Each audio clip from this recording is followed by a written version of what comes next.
बड़ी खबर आ रही है। नीट यूजी परीक्षा की जो नई तारीख है उसका ऐलान हो गया है। 21 जून को नीट यूजी की परीक्षा होने जा रही है। एनटीए ने नई तारीखों का ऐलान कर दिया है। 3 मई को नीट यूजी की परीक्षा हुई थी, लेकिन पेपर लीक के बाद इसे रद्द कर दिया गया था। अब नई तारीखों का ऐलान कर दिया गया। लगातार मीटिंग्स चल रही थी। धर्मेंद्र प्रधान की तरफ से मीटिंग्स लिए जा रहे थे, जिसमें एनटीए डायरेक्टर की मौजूदगी भी थी। और अब एनटीए ने नई तारीखों का ऐलान कर दिया है। 3 मई को जो नीट यूजी की परीक्षा हुई थी वो धांधली होने की वजह से रद्द कर दी गई। जो पेपर लीक का मामला आया उसके बाद उस परीक्षा को रद्द किया गया। अब जो नई तारीख है उसका ऐलान एनटीए की तरफ से किया गया है। हालांकि एनटीए ने पहले स्पष्ट कर दिया था कि इसके लिए किसी भी तरह की फीस नहीं ली जाएगी, ना ही छात्रों को रीअप्लाई करना होगा। पुराने फॉर्म एप्लीकेशन पर ही एग्जाम छात्र दे सकेंगे, स्पष्ट कर दिया गया था एनटीए की तरफ से। हालांकि एक बार फिर से बड़ी चुनौती, 22,70,000 से ज्यादा छात्र जो हैं उन्होंने पिछली बार एग्जाम दिया था। इस बार भी आंकड़ा बढ़ सकता है। तो 21 जून को अभी परीक्षा होने जा रही है। एनटीए ने नई तारीखों का ऐलान कर दिया है। एनटीए की तरफ से नई तारीखें रख दी गई है, जिसको लेकर बाकायदा ट्वीट किया गया। और 3 मई को जो परीक्षा नीट यूजी की हुई थी उसे रद्द कर दिया गया था।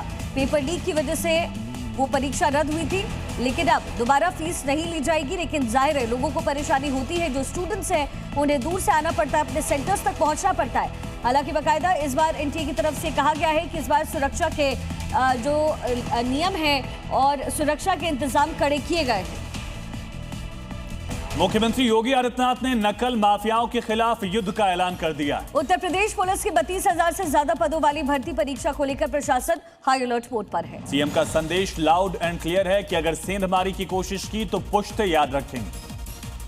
नौजवान के भविष्य के साथ जो खिलवाड़ करेगा उसकी प्रॉपर्टी जब्त करेंगे और उसको आजीवन कारावास तक की सजा उपलब्ध दिलाने के लिए सरकार पूरी मजबूती के साथ पैरवी करेगी। पश्चिम बंगाल में बुलडोजर एक्शन लगातार जारी है। दार्जिलिंग के बीजेपी सांसद राजू बिष्ट का बड़ा बयान सामने आया। कहा यूपी से मंगवाए जा रहे हैं बुलडोजर। 2 दर्जन बुलडोजर के ऑर्डर्स दे दिए गए हैं। अवैध कब्जे के खिलाफ कार्रवाई होगी, ये कहा जा रहा है। पश्चिम बंगाल में बीजेपी की सरकार बनने के बाद बुलडोजर एक्शन शुरू हो चुका है। बीजेपी सांसद राजू बिष्ट ने बड़ा स्टेटमेंट दिया है। यूपी से मंगवाए जा रहे हैं बुलडोजर।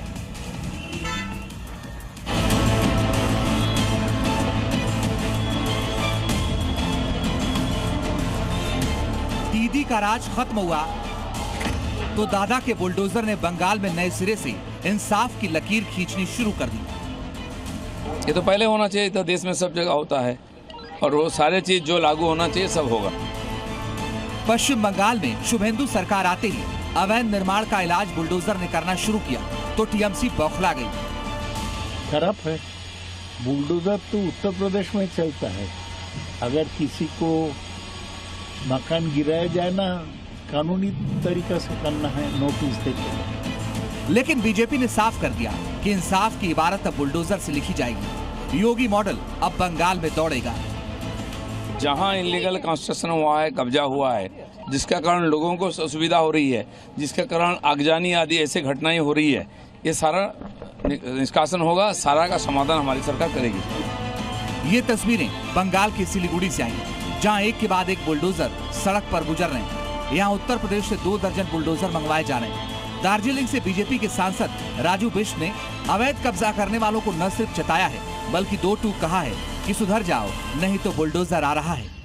मैं आपको ये कहना चाहता हूँ, उसको पहले आइडेंटिफाई किया जा रहा है। आइडेंटिफाई करने के बाद मैं एडवांस में यूपी से 2 दर्जन जेसीबी मैं ऑर्डर दे चुका हूँ।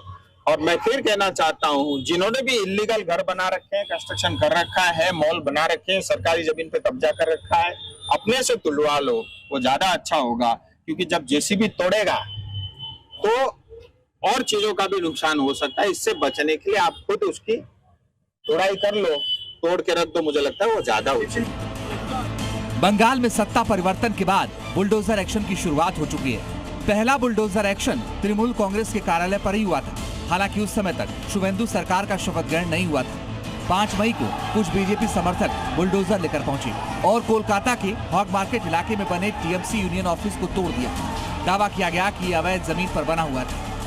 इसके बाद उत्तर 24 परगना जिले में भी एक अवैध निर्माण पर बुलडोजर कार्रवाई की गई। 13 मई को शुभेंदु सरकार में औपचारिक रूप से पहला बुलडोजर एक्शन हुआ। कोलकाता में मस्जिद के बगल में बनी एक अवैध इमारत पर सेंट्रल फोर्स की मौजूदगी में कार्रवाई की गई। कोलकाता हाईकोर्ट में ममता बनर्जी ने बुलडोजर एक्शन का विरोध करते हुए कहा, पश्चिम बंगाल कोई बुलडोजर स्टेट नहीं है जहां बिना कानूनी प्रक्रिया के दमनात्मक कार्रवाई की जाए। ममता बनर्जी ने कोर्ट से लोगों की सुरक्षा सुनिश्चित करने की मांग की। ये बंगाल के लोग देख रहे हैं, देश के लोग देख रहे हैं, ज्यादा दूर नहीं है, 5 साल में और 2 साल में 29 की सरकार आने वाली है। आप देख पाएंगे कि बंगाल के लोग क्या मैंडेट देते हैं, पूरे देश के लोग क्या मैंडेट देते हैं। पश्चिम बंगाल में नई सरकार नए तरीके से काम कर रही है, ताबड़तोड़ फैसले ले रही है। विपक्ष चाहे कितना भी विरोध करे, लेकिन शुभेंदु सरकार का इरादा साफ है। जो अवैध कारोबार करेगा, जो सरकारी जमीन हड़पेगा, जो माफिया दादागिरी करेगा, उसका इलाज बुलडोजर से होगा। ये लाउड एंड क्लियर मैसेज है। ब्यूरो रिपोर्ट, जी मीडिया।